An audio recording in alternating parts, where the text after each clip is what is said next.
Do it. Alright, so how did we get to this moment just now? Oh, are you asking me? How did we get to this moment? I was sitting out here on the grass, just enjoying my drink, and then I ran into you. Yeah. So, yeah. And what did I stop you for?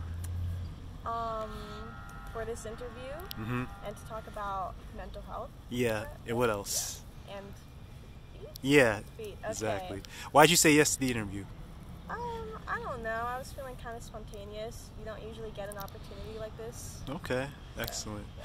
So, what do you think about the subject matter? Honestly, initially I was kind of confused with like the correlation. Yeah, I get that a lot. So yeah, I'll explain to you. So. Do you have a therapist? Sorta. Sorta? I'm in group therapy, so. Okay. Yeah. Have they ever talked about dialectical behavioral therapy, DBT? No, I have no idea what that is. Okay. So let's say, for example, someone is suffering from anxiety, like a fear of approaching strangers. DBT will advise you to do what I just did with you. Approach people. Purposefully get yourself out of your comfort zone in order to regulate your emotions. So when you start feeling those fearful feelings, the anxiety feelings, you do a self-assessment and you ask yourself, in this situation that I'm in right now in the present moment, what's the worst that could happen? You know, does my fear justify the facts of the situation? Is there a threat to my life? Is there a threat to my safety? If not, then you apply what they call opposite action. You act opposite to those fearful feelings and you exemplify courage and you proceed with the interaction. And you apply also what is called mindfulness. Mindfulness is all about being in the present moment, living in the moment, non-judgmentally. So you don't think about past bad experiences of being rejected, nor do you think about, she's going to reject me if I do this, you know? Yeah. Because that's where anxiety comes from, and depression comes from thinking about the past. So when you do it, you keep a diary of all the instances, the occasions that you have, and you note in your diary, how did you get over it? Did you let go of your worries and all that?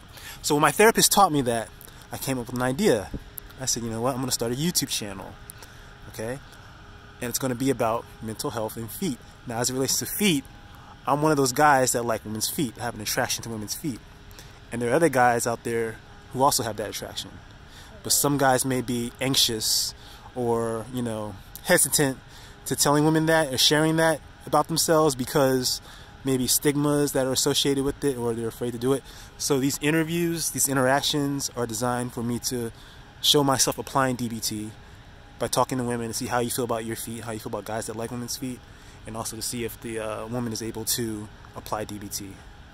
So that's how the two are connected. Okay. Does that make sense? Yes, I think so. You do? Okay, it makes sense. All right, you see how the two are connected now? Yes.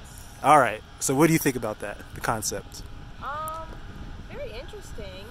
I like the idea that you're putting yourself out there and you're allowing yourself to, you know, be open with other people in your interests and stuff like that. Because like you said, it's kind of taboo. There's a lot of stigma between, like, with those types of subjects. So, yeah. Okay.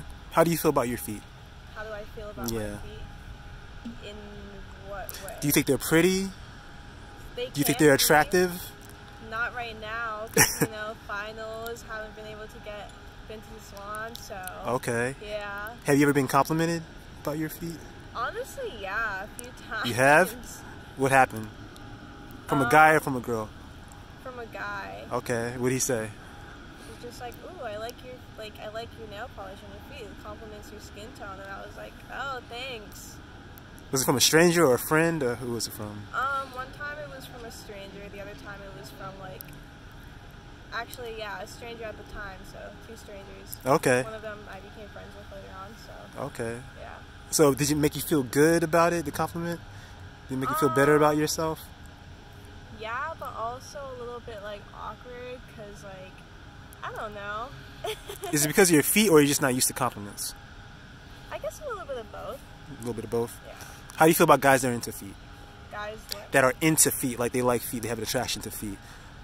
It depends to, like, what extent. To the extent of, like, wanting to give you a foot massage, rub them, kiss them, smell them, lick them. Okay, so like a foot fetish. not necessarily a fetish. Oh, you made a face. Say again? You made a face. Yeah, because people always associate that with fetish. But like a fetish, a foot fetish is like you only get off to feet and that's it. Okay, so more sexual. It's sexual, but it's not like only feet and that's it. Because that's what a true foot fetish is. It's like you only get off to women's or feet in general, and you don't really get turned on by anything else. Feet has to be involved in the sexual activity in order for you to get off. That's what a true fetish is. Okay. So, but as far as like giving you a foot massage, rubbing them, smelling them, kissing them, and all that, licking them, how do you feel about that? I don't know. I don't really think about that. Have you ever had experience? No. No? Okay. When you think about it though, now for the first time, do you have a positive outlook on it or a negative outlook? Are you neutral? I would say pretty neutral just because I don't really think about it. Okay. So. All right. Very interesting. Can we see your feet close up? Like without my shoes? No, without your shoes and socks. I don't know if I feel comfortable with that. You don't feel comfortable? Why? No, I don't know. You're a stranger. I'm a stranger. I don't know. I feel like this is already enough of a risk for me, like, because I don't usually, like... What's the risk? Just this YouTube thing in general. I don't know. What about YouTube is risky?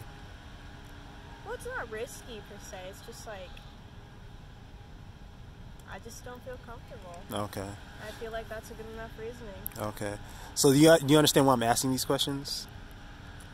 Because I'm trying to get you out of your comfort zone. Yes. You're telling me you're uncomfortable, and I'm trying to see if you can apply DBT in the moment and get out of your comfort zone. I think I'm already out of my comfort zone enough, though. Okay.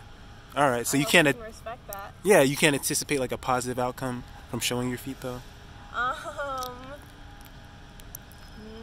I wouldn't say like necessarily a negative outcome either, so... Okay. All right. All right, then. Well, wrapping things up, what did you think about this as an interview in this process? It was cool. It was cool? Yeah. Okay. I got to learn something new. All right. Was it a pleasant experience?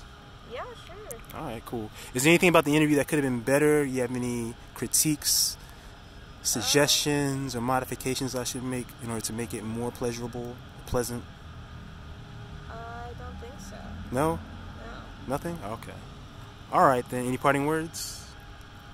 This is going on YouTube? Yes, it is. What's your YouTube channel? Scouting Sessions. What was that? Scouting Sessions. Scouting Sessions. Yeah. Okay. I like that. All right. Any parting words? Funny words? Parting words. Parting words? Yeah. Subscribe. All right, I'll take that. All right, thank you very much. Yep. Good luck on your finals. Thank you. Bye-bye.